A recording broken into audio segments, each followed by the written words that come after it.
This video is specifically for you if you experience anxiety leading hybrid meetings, or if you believe that showing vulnerability, in a digital space like the Zoom conferences is actually a sign of weakness.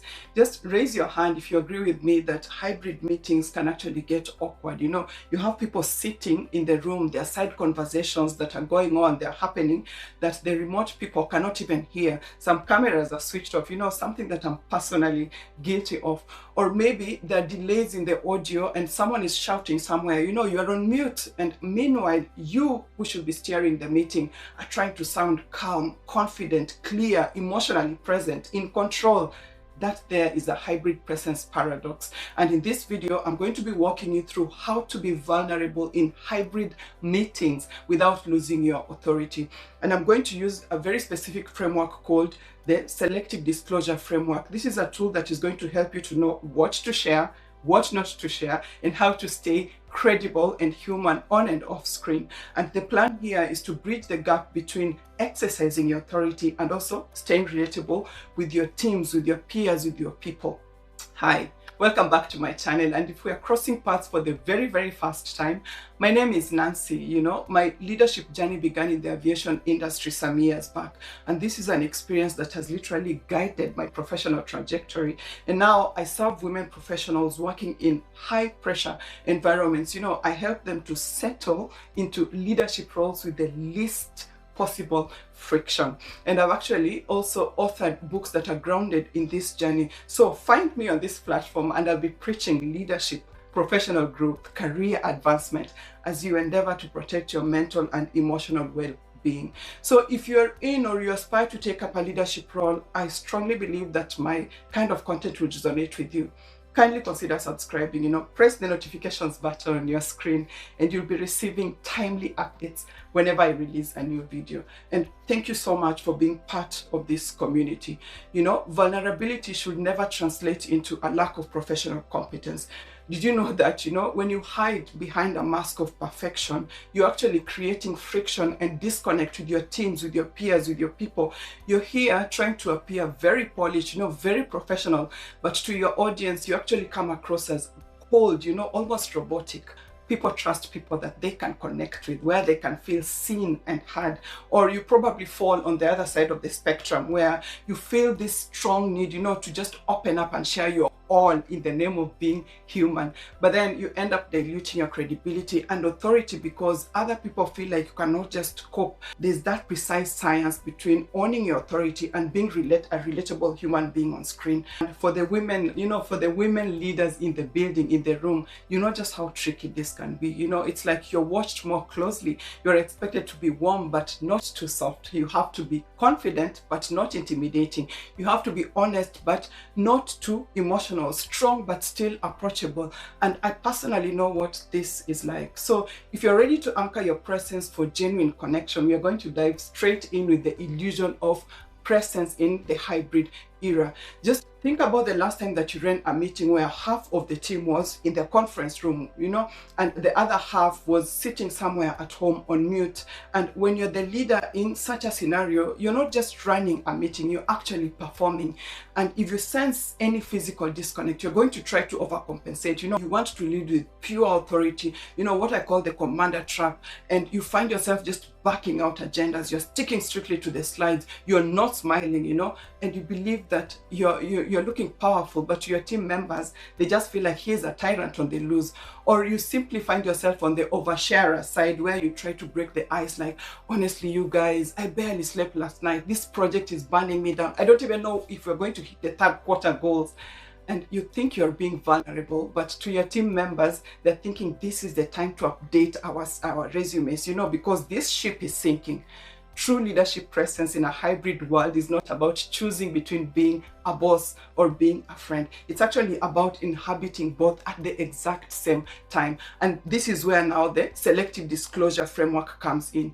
And you're going to agree with me that being more vulnerable, as a concept can actually be dangerous, especially in the wrong spaces. Just think of the moments Think of the moments where you've opened up at work and you almost immediately regretted it, or the moments where you shared that you were overwhelmed and suddenly people started giving you the side eye. Some even deciding that no, no, no, this one is not capable anymore, or the moments where you actually admitted that you are not as sure about something and someone just used that uncertainty against you. Or maybe you just showed emotion in a meeting. You are going through real family issues that are affecting you at work, and instead of people seeing your humanity, they actually question your leadership. It's one thing to be vulnerable, but you still need to be respected. You still need to be seen as competent. So instead of looking at vulnerability as sharing more, you want to have, the mindset shift here should be sharing wisely. And the selective disclosure framework is going to help you now, just as I've mentioned a few minutes ago, to decide what to share, when to share it, how much you can share, and why you are sharing it in the first place. Vulnerability becomes powerful when it serves the room, when it creates clarity, when it builds trust, when it helps people to understand the challenge at hand, when it actually opens the door for more honest conversations, more honest collaborations, when it makes you more human without making the team feel less secure. So the next time you consider disclosing something vulnerable in a hybrid meeting, take a step back. Try running it through these three filters. The first one is strategic relevance. You want to ask yourself, is this connected to the work? Is it connected to the decision, to the team dynamic, or even the outcome of the meeting? Because if what you're about to share is emotionally true, but it's not strategically relevant, it may not belong to that moment. And here, your feelings are justified, yes, but the meeting may not be the right container for them. For example, you say something like, I want to be very transparent. This project has more uncertainty than we expected, and I want us to look carefully at the risks before we commit to the timeline. That is strategically relevant. You're actually naming the real challenge that affects the work. But then imagine saying, I'm honestly exhausted, you guys. I've had a terrible week. Everything just feels like it's too much and I don't even know how much more I can handle. That may be emotionally true, but in a team meeting, it may actually create anxiety instead of clarity.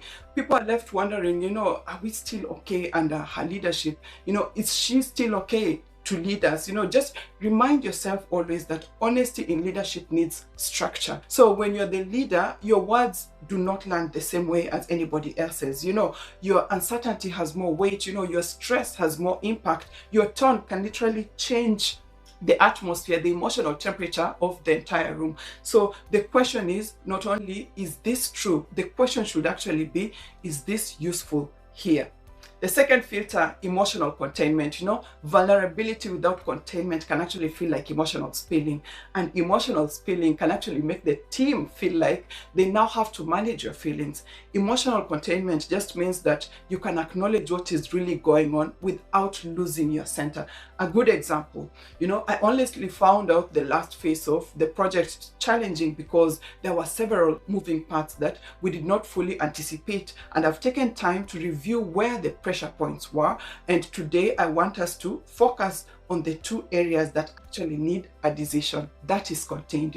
You're honest, you're human, but you're equally grounded. You're not just dumping the emotional weight into the room. You're actually holding the frame. And now compare that with this project has been incredibly stressful, and I feel like I've been carrying so much of it, and I don't even think people realize how hard it has been for me.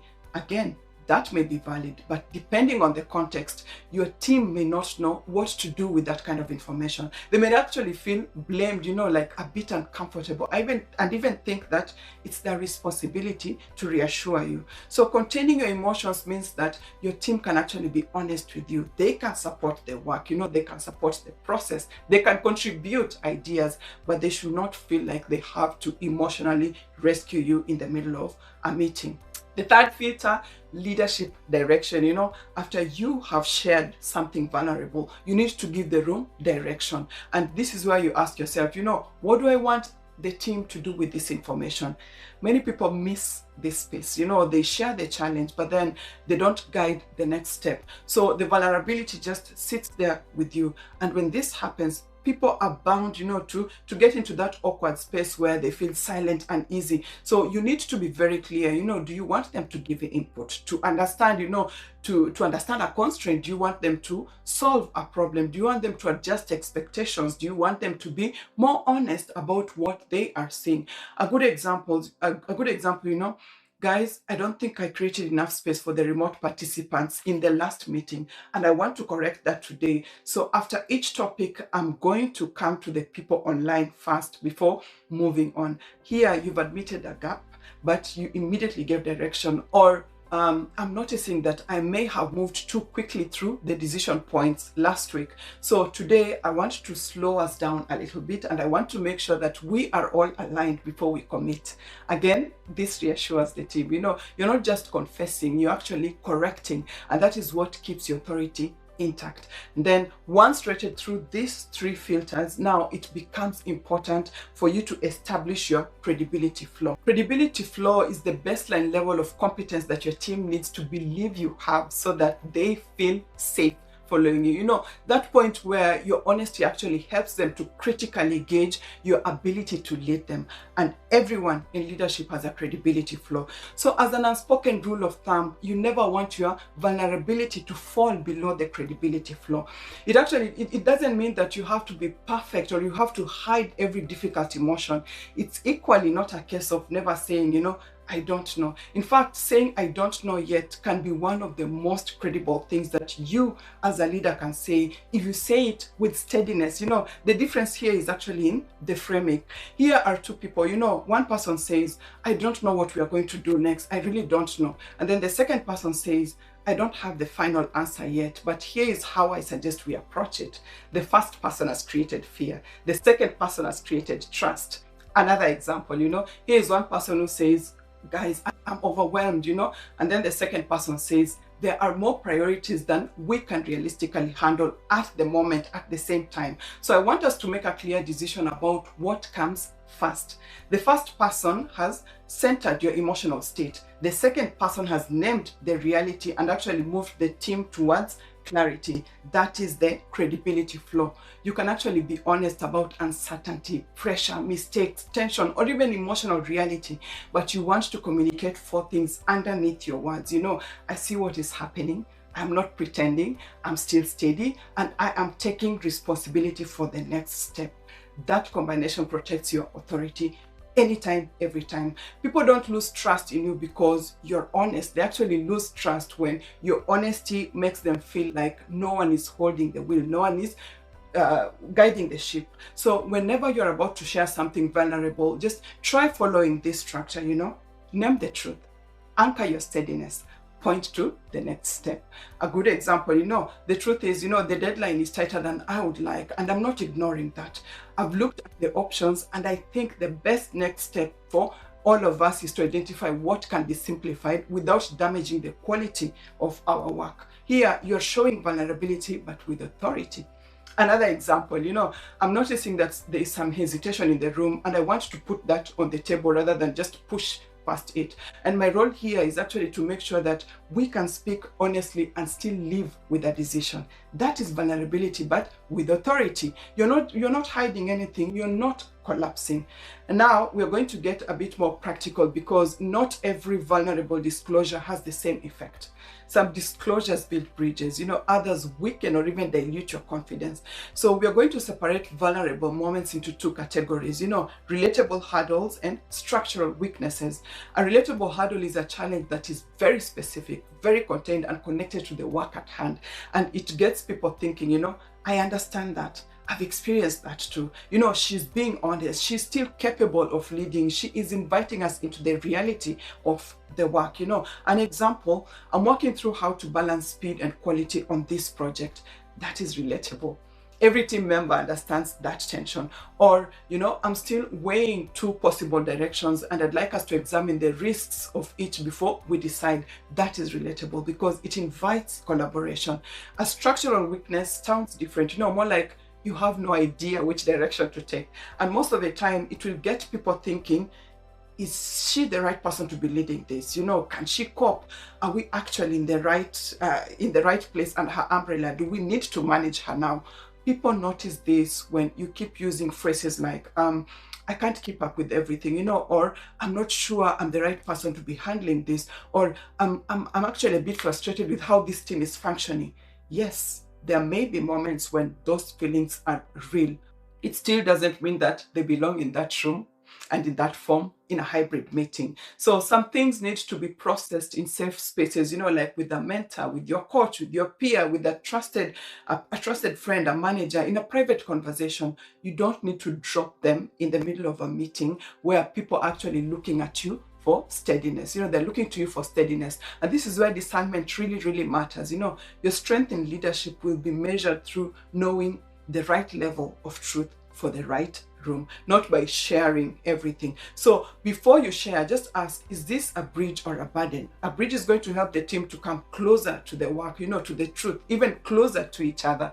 A burden is going to actually make the team feel responsible for carrying something that actually belongs to you. And that question alone can actually save you from oversharing. If it's a bridge, share it, but with clarity. If it's a burden, take it to the right support system outside of that meeting. And this is especially important in hybrid meetings because the format already creates emotional distance. People cannot always read your full body language. They may miss, they may miss your tone. They may not know if you are actually just being transparent or if you're going through a real struggle. A sentence that might actually feel light in person can feel very heavy on screen. A pose that might feel thoughtful in the room can actually feel tense on video. So in hybrid meetings, you need to be even more intentional. You need to package vulnerability in a way that actually helps people understand that this is a real challenge, but we are not lost. This is an honest moment, but I am still leading. This is a human disclosure, but it has a professional purpose. And once your credibility flow is dialed down, you now want to master tactical command on screen. Just remember everything you're doing here, there's a screen in front of you. So I'm going to share with you 2 micro skills that you need to embrace so that you can own your digital space head on. And the first one is the eye tracking trick, and here you want to resist the urge to look at the faces on your screen when you speak, because the reality is when you look at their video feed, to them you look like you're actually looking down below their heads, and when you're delivering a key point, you want to look directly into the green dot on your camera, and from the receiver's end, this is going to come across as you looking at them directly in the eye. Number 2, directive transparency, and we've probably all been there. A glitch happens or someone's spatial audio just cuts out and the room goes awkwardly silent, and you may choose to ignore it. It's within your rights, but that makes for a weak presentation. Tactical command is going to call it out, like, hi Nancy, your audio has a 2-second delay because of the room mic. So I'm going to pause for a few seconds, like 3 seconds after I speak, so that you can have clean air to respond. So go ahead, and boom, you've just controlled the environment. You did not let the technology control you. And now that we have command, it's now okay to inject your humanity, and we're going to use what we call the huddle technique. This is how it works. Instead of presenting a flawless, perfect, sometimes even boring plan and asking your team members, do you have any questions at the end of a meeting, which is just going to lead to dead silence, intentionally invite them into a messy problem that you're dealing with in real time. Just try something to the tune of, guys, we hit a roadblock in the client onboarding flow, and to be honest, my initial strategy for this did not account for the compliance delays, so that's on me. I want to spend the next 10 or 15 minutes, just getting to pick your brains on how to pivot this and get to know what we are missing. And what you just did is you owned the mistake, that's vulnerability. You protected your authority by immediately pivoting to action, that's command. And you gave the remote folks, and the in-person ones a shared mission, that is connection. You're literally navigating a real storm with your team members. I'm going to leave you with some homework for your next meeting, for your next hybrid meeting. And the idea here is to protect the final 5 minutes of that meeting. Don't just say, okay guys, thank you so much, bye, and you slam the laptop. You're actually going to use the authority vulnerability loop, just take 2 minutes to summarize the tactical next steps, and then use the last 3 minutes to check the pulse of the room and the grid, and here what you want to do is to ask the remote team members explicitly, did the energy in the room make sense to you guys today? Did you feel like you had a bit of space, or enough space to jump in? And when you use the screen as a lens to be more precise and very intentional, with how you show up, you're going to notice that everything changes. You're going to stop being that box on a grid. I really hope this video helped you rethink how you show up in your hybrid meetings. And if it did, hit that subscribe button on your screen and drop a comment for me with your biggest hybrid meeting nightmare. And then check out the next video on your screen on how to effortlessly deal with high pressure situations at work. It actually sheds more light on most of the things we've discussed in this video. Thank you so much for your company and see you on the next one. Bye.